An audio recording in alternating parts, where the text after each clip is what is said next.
नमस्कार मित्रांनो, आपल्या आता अर्टिकाची सेकंड ट्रिप आहे गणपती सीझनची. आपण चाललो तो गुहागरला, सामान वगैरे सगळं पॅक केलं आहे. तर कस्टमरला पिकअप करून चाललो आपण आता ऑन द वे. आता पोचलो आपण घोडबंदरला. तर घोडबंदरला एवढे खड्डे पडले तर काय विचारू नका तुम्ही. खड्ड्यातून आपण चाललो आहे आता हळू पुढे. आता आपण घोडबंदरच्या ब्रिजवर करेक्ट पोचलो आहे. घोडबंदर ठाणे क्रॉस करून आपण पोचलो पनवेलला. CNG भरायला आपण CNGला उभा होतो. CNG गाडीत भरली. पनवेल क्रॉस करून आम्ही आलो पुढे पेणला आणि आपण तेव्हा थांबलो होतो जेवायला. मस्तपैकी जेवण केलं साई सहारा हॉटेलला. जेवण झालं आमचं, सगळे जेवण निघालो आम्ही. तर आपण आता पोचलो मोडकागरला.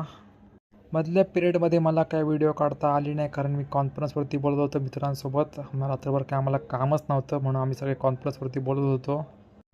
कॉलवरती बोलता बोलता कधी सकाळ झाली समजलंच नाही मला.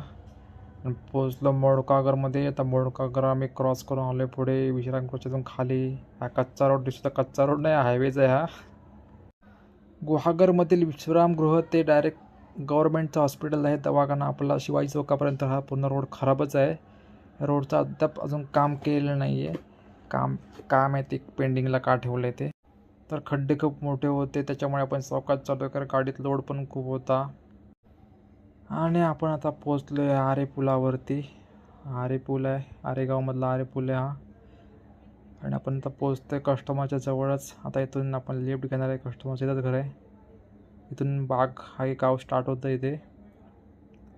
ते आपण लिफ्ट घेतला, इथे आपल्याला जायचं आतमध्ये. तर ते एक रोडवरती कस्टमरचे रिलेटिव्ह उभे होते, कारण गाडीतला एक पॅसेंजर उतरणार होता म्हणून. तर त्या पॅसेंजरला सोडून मी पुढे निघालो फायनल ड्रॉप लोकेशनला पोचलो आणि सगळं सामान वगैरे खाली करायला पटापट घेतला, कारण मला लेट झालं होतं. सकाळी 7 वाजून गेले होते मला पोचायला तिकडे. त्यांना सोडून परत निघालो मी विरारला, कारण मला माझी फॅमिली घेऊन यायची होती गावी. मी माझ्या घरी पण नाही गेलो गावी, कारण मला खूप लेट झालं होतं. बोललो, मी विचार केला होता जाईन घरी, तिकडे आंघोळी वगैरे करून जाईन, पण बोललो नको, जातो, लेट झाले खूप मला.